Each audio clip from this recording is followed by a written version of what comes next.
Olá, meu povo! Bom dia, boa tarde, boa noite. Não sei a hora que você está escutando esse podcast, mas aqui quem está falando com vocês é Vinícius Teotônio. Estou cursando História na UFCG. Estou agora no primeiro período.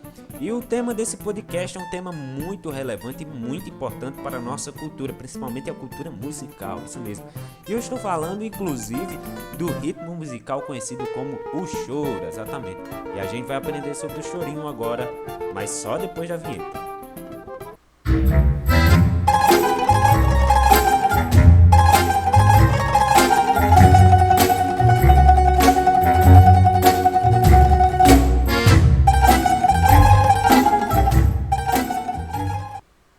O choro é tido como a primeira música popular urbana que foi criada aqui no Brasil. E a história do choro vai começar lá por volta de 1808, que foi o ano que a família real portuguesa chegou até o nosso território. E assim, o Rio de Janeiro foi promulgada a capital do Reino Unido, que era Portugal e Algarves. E quando o Rio de Janeiro foi promulgada essa capital, ele teve que passar por uma reforma. E essa reforma foi tanto urbana como cultural. E quando aconteceu isso, nesse contexto, houve a necessidade de quê? Da criação de muitos cargos públicos. Então, com a chegada dos portugueses aqui, com a chegada da família real aqui, consequentemente, trariam algumas coisas da origem europeia para cá. E são eles, por exemplo, os instrumentos. Muitos instrumentos foram tragos aqui para o Brasil, como piano, clarinete, violão, saxofone, bandolim e cavaquinho. Não também esquecendo das músicas de salão, que era a valsa, a quadrilha, mazuca, modinha, o minueto, o shot e também a polca. E esses tipos de dança e esses instrumentos foi moda nos bailes daquela época. Bem, algumas condições históricas foram responsáveis pela criação do choro, como os instrumentos e as músicas estrangeiras que os europeus trouxeram aqui para o Brasil e também as reformas. Esse daí, juntando todos esses aspectos, vamos dizer que vai formar a cereja do bolo para o surgimento desse ritmo. E a gente tem que entender que ele possibilitou o surgimento de uma nova classe no subúrbio do Rio de Janeiro daquela época. E essa classe ela era principalmente composta por funcionários públicos, instrumentistas de bandas militares e também tinham pequenos comerciantes que estavam naquele grupo, naquela sociedade que havia surgido, que o chorinho possibilitou seu surgimento. E geralmente esse povo, esse pessoal que fazia parte dessa nova sociedade, vamos dizer assim, geralmente eram de origem negra e nesse contexto nasce o chorinho no Rio de Janeiro, ou o choro no Rio de Janeiro, lá por volta de 1870. Bem, esses grupos instrumentistas que eram populares naquela época, mais tarde seriam chamados de chorões, isso mesmo. E eles não tinham, assim, vamos dizer, muito compromisso e também não precisavam tocar por dinheiro, tocar a música por dinheiro. Essas pessoas, elas começaram a formar conjuntos para tocar de ouvido. As músicas lá, eles começavam a tocar as músicas, começavam a cantar no cavaquinho, aí o outro já acompanhava. E assim tocando de ouvido, acompanhando de ouvido.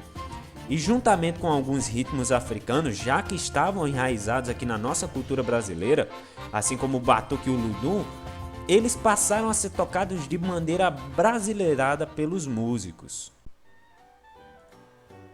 Veja só, a gente tem que entender que existe algumas controvérsias entre os pesquisadores sobre a origem do termo choro, a origem da palavra chorinho. Porém, essa palavra pode significar muitas coisas. O choro pode derivar, por exemplo, a maneira chorosa de se tocar a música estrangeira no final do século XIX, e os que apreciavam passaram a chamá-la de música de fazer chorar. Ou seja, eles acreditavam que aquela música fazia chorar, o jeito que eles tocavam aquela música. Aí daí o termo choro. Mas o próprio conjunto de choro passou a ser denominado como tal, por exemplo, o choro do calado. O termo também pode derivar de cholo, um tipo de baile que reunia os escravos das fazendas. Essa expressão, que por confusão com a paranoia portuguesa, passou a ser conhecida como choro, com X. E finalmente na cidade, a expressão começou a ser usada grafada com CH. ou seja, aí que teve uma confusão medonha para a gente entender o que significava choro com CH e choro com X. Outros ainda vão defender a origem do termo chorinho devido àquela sensação de baixarias entre aspas, que o violão transmitia, aquela sensação melancólica que era traga pelo violão, que o violão, quando os violonistas tocavam, que trazia aquela melancolia. E eles defendem o termo choro vindo dessa ação. Bem, de início, esse ritmo ele era tocado principalmente no subúrbio carioca, e a característica principal dele é que as festas eram repletas de muita bebida, comida e principalmente animação.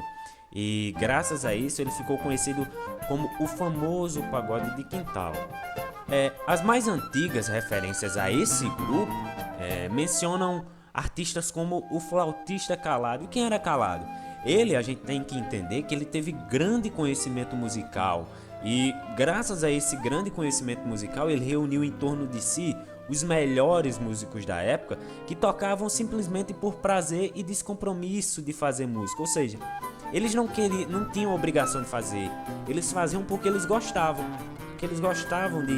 de tocar para as pessoas, eles gostavam realmente da música, eles faziam por prazer. A pouca Flor Amorosa, entre aspas, é composta por Calado, isso mesmo, lá em 1867, e é considerada a primeira composição do gênero choro.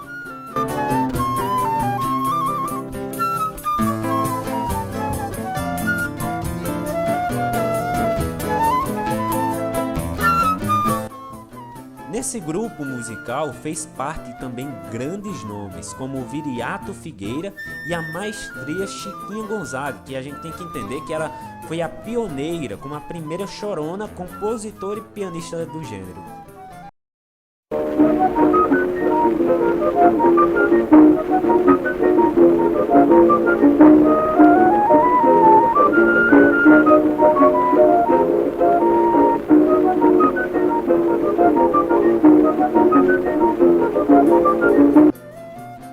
Bem, então, a partir dos primeiros anos da República, ou seja, no segundo século da criação do choro, há menções de outros conjuntos de chorões que são incorporados com outros instrumentos de corda, bem como a utilização de instrumentos de banda com a função de solistas ou de concertantes dentro dos grupos, ou seja, o grupo agora já havia uma certa mutação no próximo século que ia vir.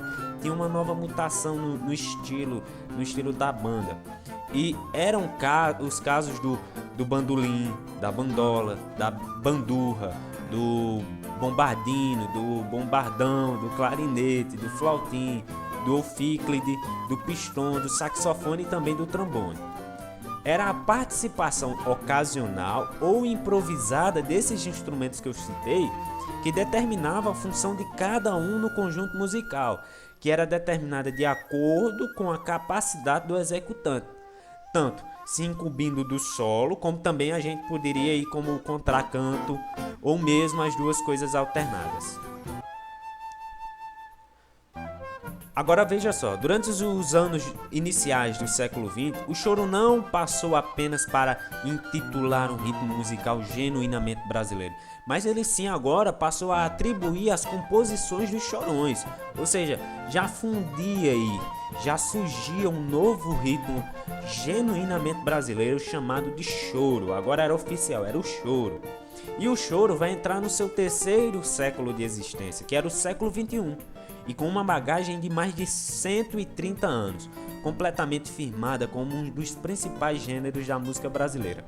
E pra gente ver isso, são milhares de discos gravados e também tem centenas de chorões que marcaram presença nesses discos e na história do próprio ritmo musical e na história da nossa cultura brasileira.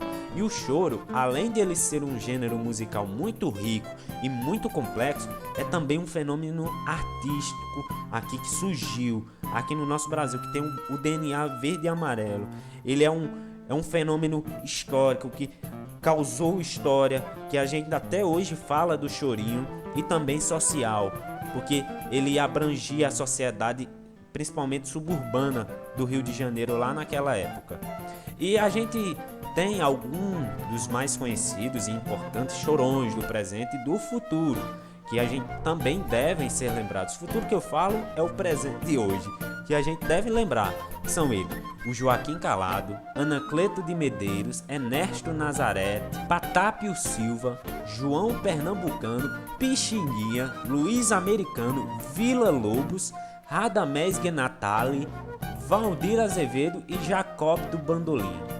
Ou seja, esses aqui são um dos mais conhecidos tanto de antigamente quanto de hoje. E tem alguns grupos de chorões que são conhecidos também, que são o Choro de Calado, que foi aproximadamente lá no ano de 1870. Também tem o Oito Batutas, que foi lá em 1919. O Regional de Benedito Lacerda, que foi lá agora em 1934. Nós temos um em 1951, que era o Regional do Canhoto. Aí em 64 a gente tem a Época de Ouro, que é outro grupo, viu? E em 75 tem o Galo Preto.